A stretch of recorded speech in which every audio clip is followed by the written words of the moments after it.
Welcome to Christmas on the Big Screen. Over the next 5 weeks, we're going to be looking at some of the more popular Christmas movies and using that kind of as our jumping off point for the sermon. Today, as you see, it's about The Grinch. Now, The Grinch is one of the most popular Christmas movies out there. In fact, so popular that a few years back, they did a remake of it using Jim Carrey, who played the part of the Grinch. And this year, they did a remake of the animation where Benedict Cumberbatch, is that his name, was the voice of the Grinch. And I went to see it. I went with Lisa and Hope and Chris and the grandbabies, and I liked it. Now, Lisa will tell you I fell asleep in it. I did not. I fell asleep in the previews, but I did not fall asleep in the movie. I really liked the movie. We all understand the premise of it. The Grinch is mean. You're a mean one, Mr. Grinch. He's more than mean, though. I mean, he's on the verge of just being wicked. Anybody that would steal Christmas from the whole city of Whoville is just, he's more than mean. He's just, it's horrific to think about that anyone would steal Christmas from somebody. But the fact is, there are still a number of Grinches today. Now, I'm not speaking specifically about people, even though you have met people that are able to suck the happiness right out of Christmas when you're around them. But I'm talking about things that oftentimes seems to cause us to lose the joy of Christmas that is meant to be. It's interesting to me how much Christmas changes from when you were a kid to now as an adult. When I was a kid, the anticipation and the expectation of Christmas was unbelievable. I mean, you just couldn't wait for it. It just kept building and building until that morning. I think the best Christmas that I ever experienced was one where my folks came to me. And of course, as a kid, you're going to say has something to do with a toy. But my parents came to me and said, what do you want for Christmas? And I said, I want a bike. And so a few days later, they said, look, we're going to go to a bike store so that you can pick out the exact bike you want so we can let Santa Claus know. So, okay. So we go to the bike store and we're looking around and I find the exact bike I want.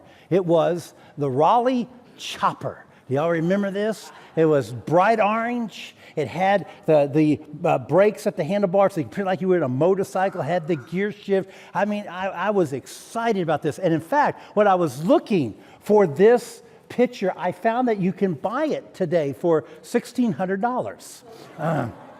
If anybody's interested in what to get their preacher for Christmas, I would like this.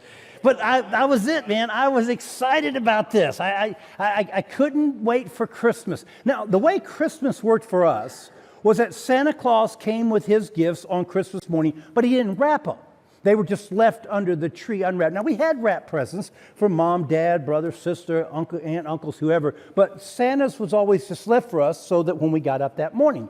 So that year, I'm all excited. I go to bed. I know I'm not going to be able to sleep because you never can sleep on Christmas Eve. And about 1 o'clock, I got up and I went out and no Santa. So I went and laid back down, but I couldn't sleep because I was so excited about this bike. I got back up and went back out, still no Santa. Well, I laid back down.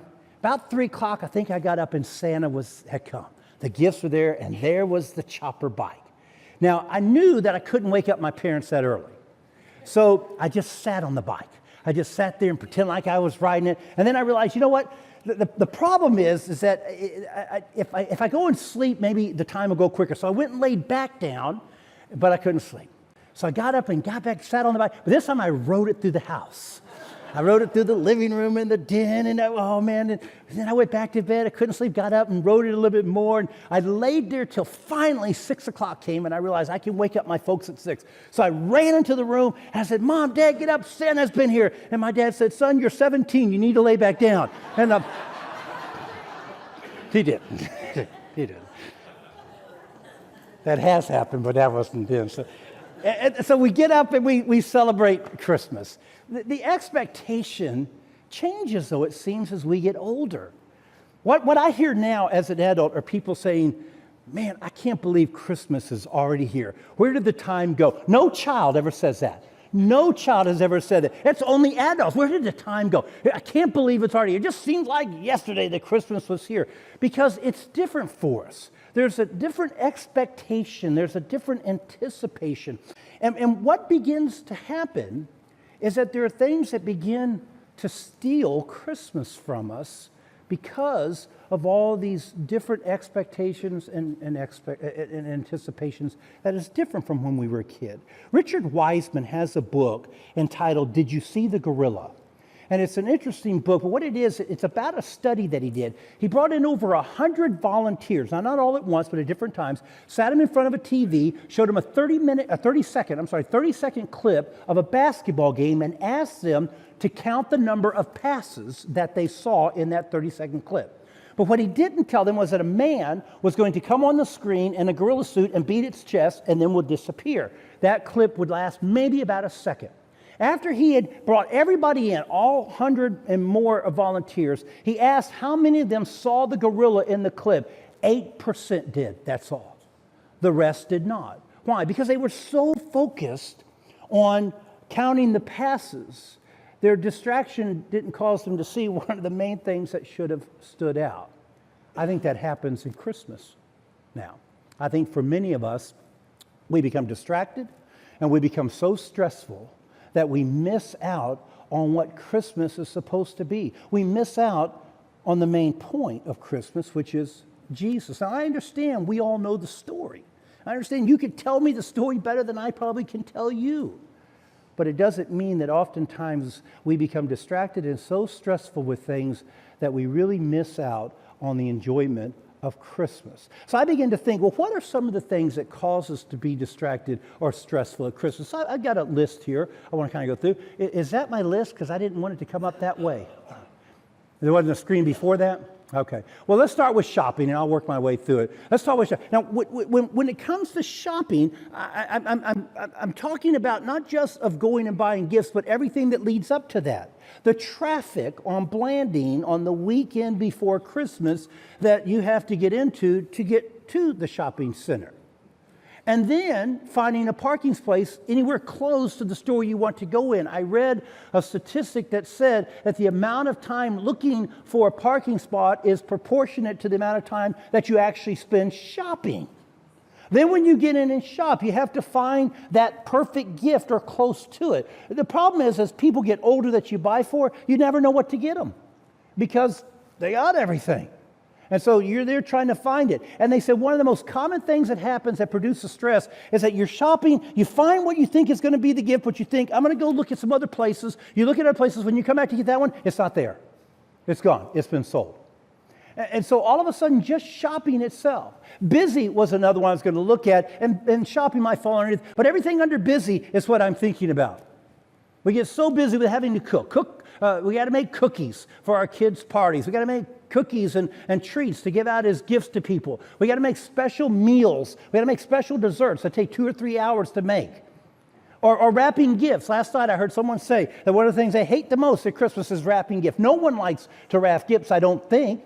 That's why we're willing to take it down to someone in the mall and let them wrap it and give them money for it. Programs. I hate to say it, folks. I think even at times the church is a little bit of a Grinch. I think all the things that we do at church in the month of December sometimes moves us away from what really is important.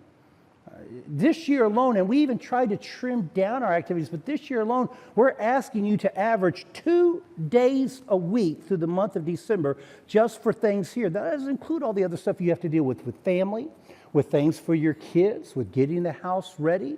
And yet, oftentimes, those events begin to kind of suck the joy out of Christmas. Cleaning the house.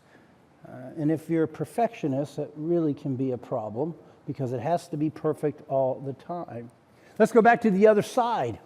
Family can be a Grinch. I don't mean just who your family members are sometimes, but if you're married and you have kids, who are you going to spend Christmas with? How do your family respond sometimes that you're over at the in-laws but not here? When our kids were young, we had developed the policy or the plan, I guess, that we would spend one year, we'd go to Thanksgiving with one of our families and Christmas to the other family, and then we would swap it the next year. So, for example, this year we might go to my folks for Thanksgiving, Lisa's folks for Christmas. Next year would switch. Lisa's for Thanksgiving, mine for Christmas. When our kids got to be about 6 or 7, I think, we said, no more. Our policy is this: we stay at home for Christmas, you come to us. And since my oldest daughter was 6 years old, Hope. Forgot who my oldest was. That has not changed to this day. For close to some 26 years, we have always stayed home for Christmas. Now, it will change when our kids have kids and they live somewhere else. We will go. Because to me, it seemed a little bit easier than having to make people pack up the kids and all the gifts and toys and travel. And so that's the policy we've established. And I got to tell you, when we first shared it, our family wasn't very happy about it. And even to this day, I have a family member that just hates it that I won't come down to their house for Thanksgiving. And I won't, because we stay home Thanksgiving and we stay home Christmas. That's just the policy we've made. Got to have the perfect outfit. That can be a stressful thing for many folks. Now, that has changed. The more I thought about that after I put that up there, used to be things we went to at Christmas, we would get dressed up. Now we don't get dressed up for anything. But that at one time maybe was. Gaining weight is extremely stressful. You're on a diet, and within a matter of, by December the 3rd, you've killed your diet, right? Because you go to these parties and you eat. Forgetting a gift for someone can be extremely stressful. Or these last two things that you might read, some assembly required or batteries not included, can be stressful. You can see there are a number of things that serve to be a Grinch that takes away what Christmas is really all about. I begin to wonder if we don't see this in another place before. Go to my next screen for me, Carla. The greatest season of the year, and we miss it.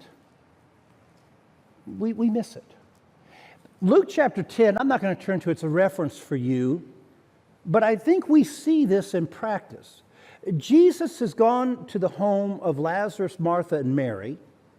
And he's brought his apostles, and there's probably some other folks there. And he begins to teach. He begins to do some teaching. And Martha is getting everything ready.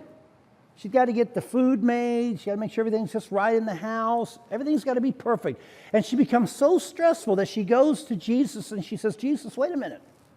I need you to tell my sister Mary to get up and help me. And Jesus says, Martha, you've missed it. You've missed what's important. Now, here's what's interesting. The things that Martha was doing were good things. They were good things. I mean, she was getting the food ready. She had everything prepped. It was good, but it wasn't what's important. Those things had taken away from her spending some time just listening to Jesus teach. And I think that happens at Christmas sometimes. We become so overloaded with things that all of a sudden, even though they're good things, they cause us not to really enjoy Christmas. Or to focus on what's most important. The other thing, if you read that story there in Luke chapter 10, it says that Martha was distracted because of the things that had to be done. Now that's very interesting. If it had to be done, then why did Jesus tell her, no, it doesn't? Well, it had to be done because she thought it had to be done. She was the one that established this has to get taken care of, and this has to be fixed, and this has to be served, and this has to be gone out and purchased. And she's the one that came up with it. It had to be done. And Jesus says, you're missing it. Those things don't have to be done. Just come and sit and enjoy Jesus' teaching. The food will take care of itself. You ever thought about that, right? If you're around Jesus, the food would always take care of itself, wouldn't it? What happened if they got hungry? Oh, he'd probably have to feed 20 or 30 people. That might be almost impossible for Jesus. Because he'd fed 5,000 on one occasion, 4,000 on another. 20 or 30 would have been fine. They would have taken home 400 or 500 baskets full. So, but we're missing it. We're missing it because of things that has to be done. And I think that there are many things that tends to steal Christmas. So go back to my list for a minute. Just look through it. What is something that's good, but maybe that's not necessary, that's stealing Christmas from you? Now, don't get me wrong. Some of these things we have to have. Some of these things you might enjoy doing. It might be, you might enjoy cooking. You might enjoy shopping. But look at the list again. Are there some things that do steal Christmas from you?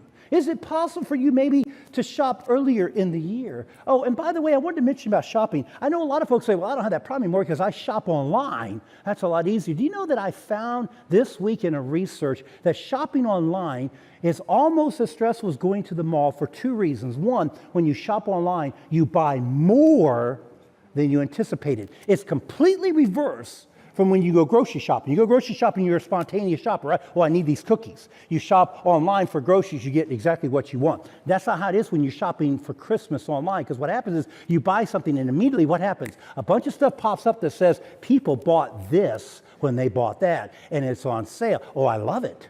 And what we found, and how do you normally pay for it online?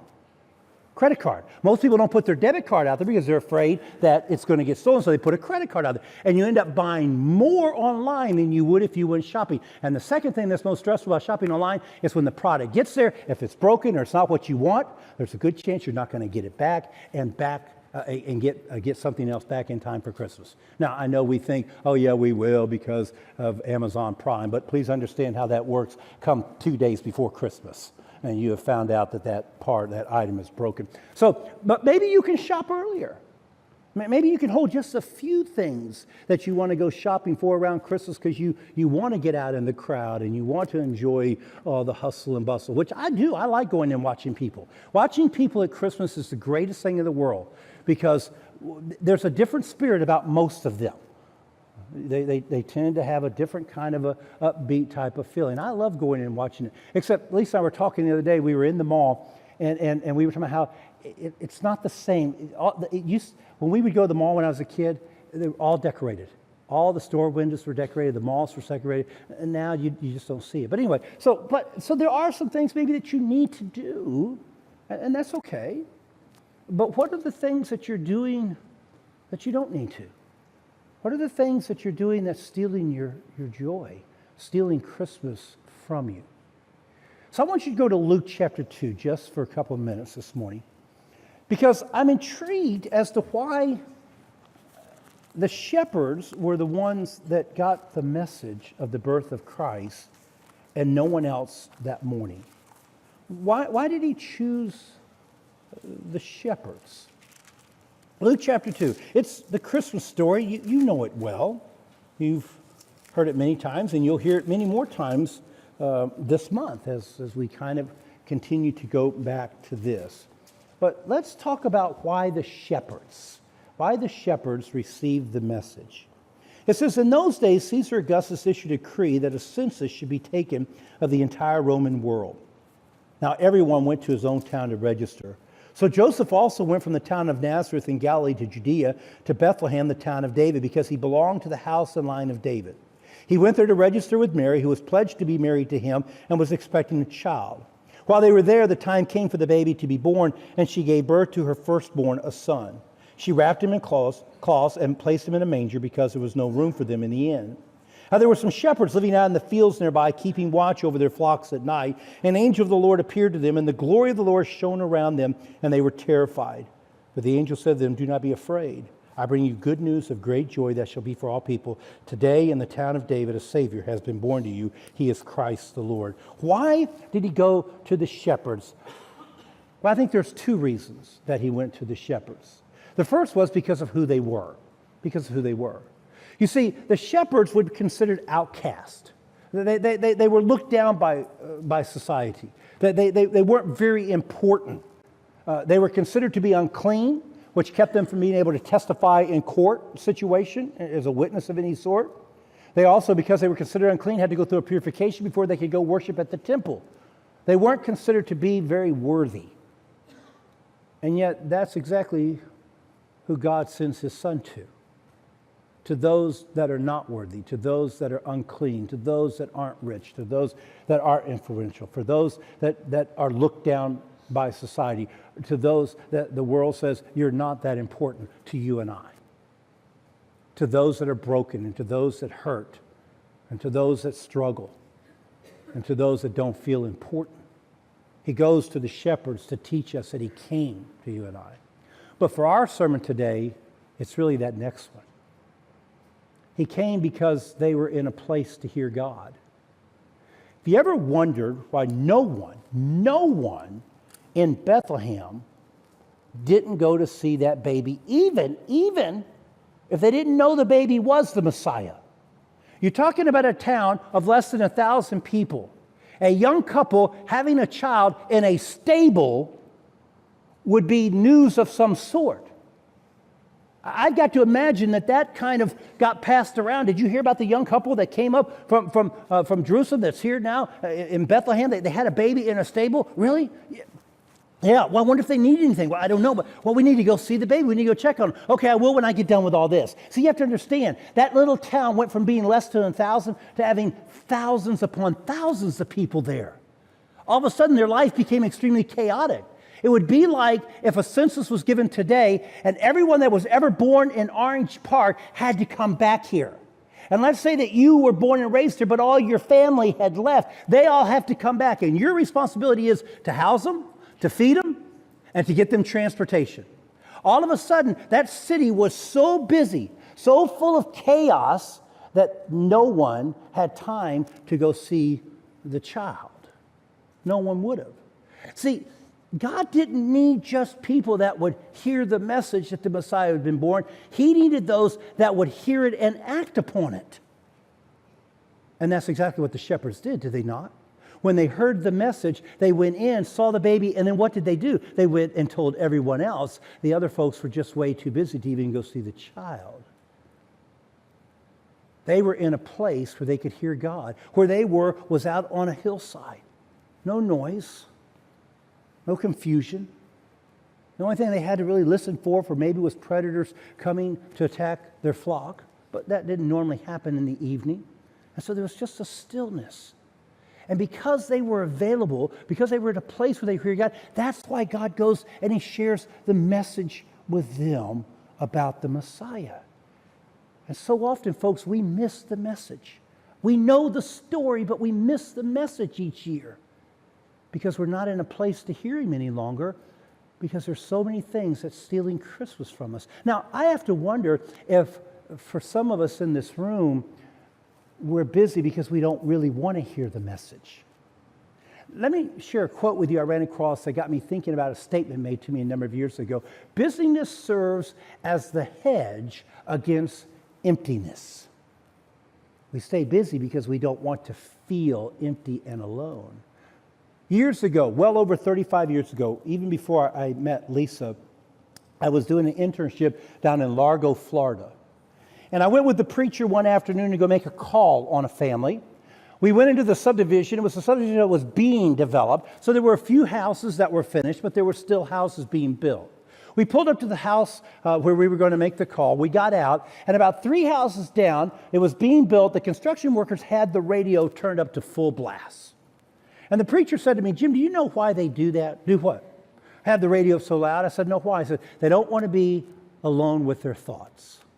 He said, "Think about it. The first thing you do when you get into the car is what? Turn on the radio. First thing you do when you get home? Turn on the TV. Why? We don't want to be alone with our thoughts. Because you see, when you become alone with your thoughts, all of a sudden your thoughts go to areas that they don't go when you're just visiting and talking to other people. They go to about the things that you know that you're struggling with, that you're dealing with, and why you're dealing with them, and how you're dealing with them. You're faced with being unworthy. You're faced with being not as good as you want to be. And I think that happens at Christmas sometimes. If I stay busy, I don't really have to think too much about the child in the manger. All I need to know is that he came and he died, and yay for me. But it's more than that. Spending time at Christmas with the true story of Christmas causes you to reflect upon where you are, how you're living, how you're acting, and the grace that God gives us every day in order to strengthen us. And I think we've missed that. So how do we get to the place to where we can hear Christmas again? Well, let me give you hopefully some practical thoughts here. First of all, guard against perfection. How many of you are perfectionists? How many would classify yourself as perfectionists? Okay, so you hate Christmas. You hate, because everything has to be perfect. Wednesday night, after we finished decorating, a bunch of us went down to get a bite to eat, and someone said, I noticed something about the sanctuary. It really looked good, but there was one thing. And I'm not, look, I have no creative eye, but it made sense to me. These trees were all blue. They had all blue ornaments, and what happened was it was done beautifully. The people that put it together, the trees looked beautiful. But they weren't matching anything else. Now, again, that doesn't mean a lot to me, but it didn't match. Everything else is different colors.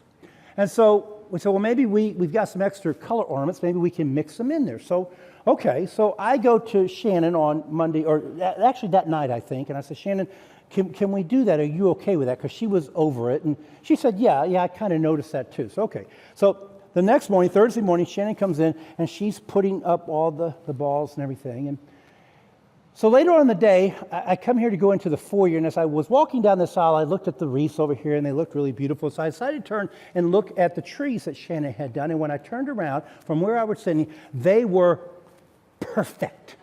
Now, I don't mean perfect in the fact that every ornament was perfect. It was every ornament that is on this tree exactly like it's on this tree. And on this tree, too. All three of them are perfectly aligned. There's a red ball, gold ball, yellow ball, the word hope, yellow ball. It's perfect. And I'm standing there looking at this going, that is amazing. Because if it was me, boom, I'd just throw it on there. There it is. There, have Merry Christmas. And that would have been great for me. And so I come back in the office and I said, are you a perfectionist? And she says, I am.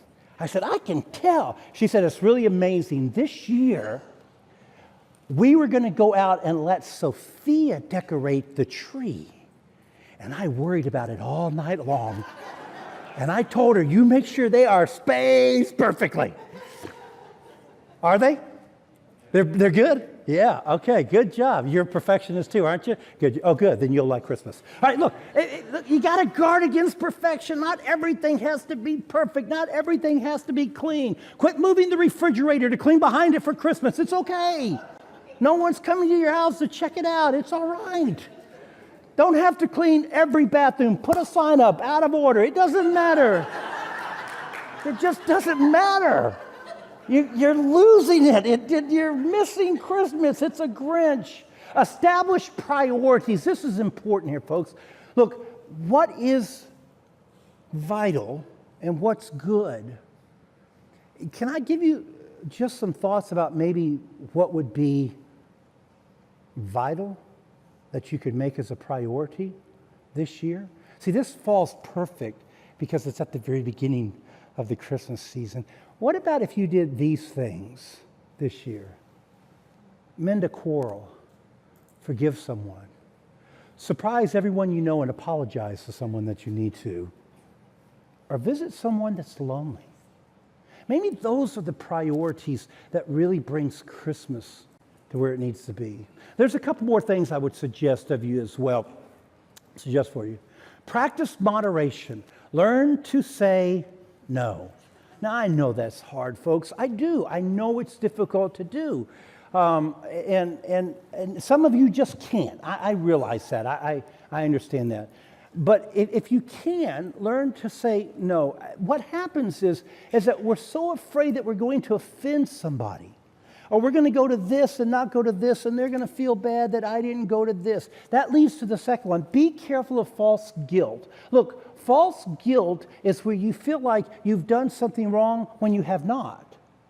True guilt is when you've done something wrong and you've gone against God's principles in how you've treated somebody or something that you've committed. That's true guilt, and that we do have to deal with that. But so many of us live Christmas, the month of December, with false guilt. We're afraid that someone is going to have a different expectation for us than what we need, and it bothers us. Like I said, for a number of years, my folks weren't very happy that we didn't travel every year to see them. But that's okay.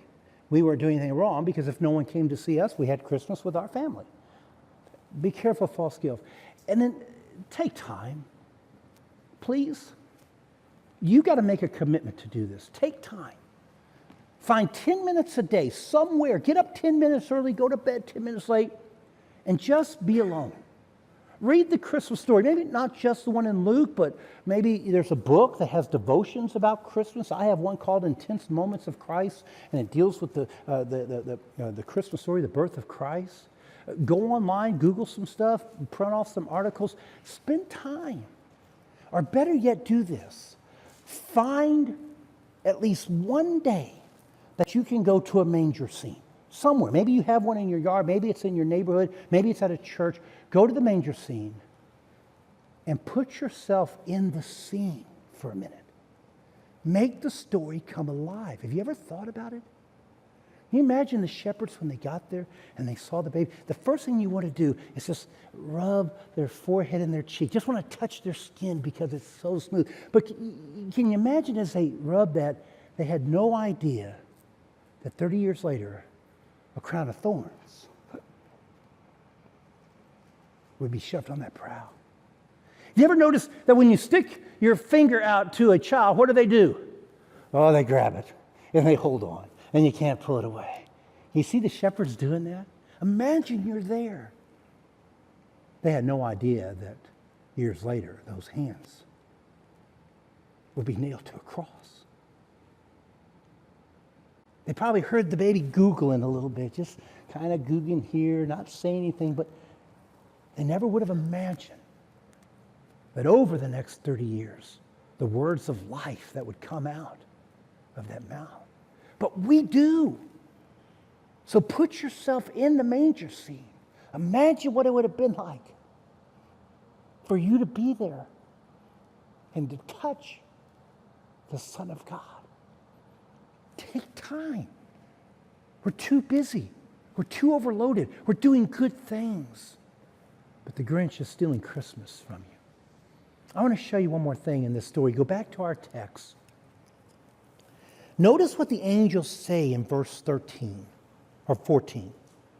Glory to God in the highest, and on earth, peace to men. When we talk about being stressed out, when we talk about being distracted, for us it's the opposite of peace. And yet the purpose of this child coming, the purpose of the Messiah coming, was to bring us peace. It's just the opposite of what we seem to have made Christmas. Christmas isn't peaceful anymore. It's chaotic for many of us. But let's understand what peace is. First of all, it was prophesied about peace. Look at Micah chapter 5. But you, Bethlehem, though you are small among the clans of Judah, out of you will come for me one who will be ruler over Israel, whose origins are from old and from ancient times. You know what that means, don't you? From the very beginning, Jesus was. He will stand and shepherd his flock in the strength of the Lord and the majesty of the name of the Lord his God, and they will live securely for them. For them, his greatness will reach to the ends of the earth, and he will be our peace. But do you understand what peace is? I don't have time to go into a deep discussion about peace, but please understand, we think of peace as the absence of conflict, and it is to some extent. You see, the peace that Jesus brought when he was born in that manger was reconciliation. We call it a restored relationship with the Father. See, Romans chapter 5 says that we have been restored back to the Father even though we were his enemy. So at one point we were in conflict with him. But now we're restored in the relationship with God. How is that possible? Colossians chapter 1 says it's because of the blood of Jesus Christ. The cross restores our relationship back to the Father. That's the peace that Jesus brings us. That's the peace of the baby. That's the peace that the angels are talking about here. It is the peace between us and God. We are no longer his enemies. We are now his child. And here's where it gets interesting. Because of that restored peace with the Father, we can have calmness and tranquility no matter what we are facing in life. How do I know that? John chapter 14, Jesus says, "My peace I give to you." Please understand that when Jesus made that statement, he was days before he would be betrayed, put on trial, beaten, and crucified, and yet he still says, "My peace." Because when you are restored back to the Father, you can have a sense of calmness no matter what you are facing or what lies ahead of you. I heard a story about a man who was looking for a picture of peace. And everywhere he looked, he couldn't find anything that satisfied him, so he decided to put on a contest, offered a great prize. People that painted and drew from all over the world sent in pictures of what they thought peace was. Well, he had the contest, brought people in, looked at it, he could not find anything that really described peace to him. He came upon one picture that was of a lake, a perfect mirror lake with the image of the trees and the clouds in the lake and sheep on the other side. And everyone just knew that was the picture that would win, but it wasn't. The picture that the man chose that described peace is this one. The people looked at it and said, "You've got to be kidding me. How is this peace? The waterfall over this jagged, rocky mountain area, and it's lightning and dark and gloomy." And they could not understand how that could be peace until he pointed out to them, "Oh, don't work. There it is. It is a mother bird in her nest in the elbow of a branch, covering her children with her wings." And he said, that's peace. Peace is a calmness when everything else around us seems to be chaotic. And that's the peace that God offers to you when you accept Him, because He restores the relationship to you. When I was looking for this picture, because I had read about this story, and I was looking for this picture, and I didn't know the name of it. I think it's called Peace in a Time of Tranquility, or Tranquility in a Storm, something like that. Peace in a Storm, but I didn't know the name of it. So I'm just typing in stuff on Google, and one of the things I typed in was painting of true peace, and this is the first thing that came up.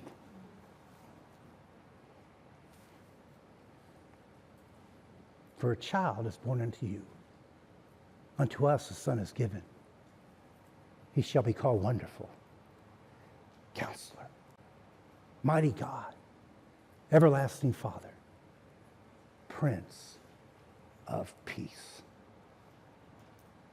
Don't let the Grinch steal your Christmas this year.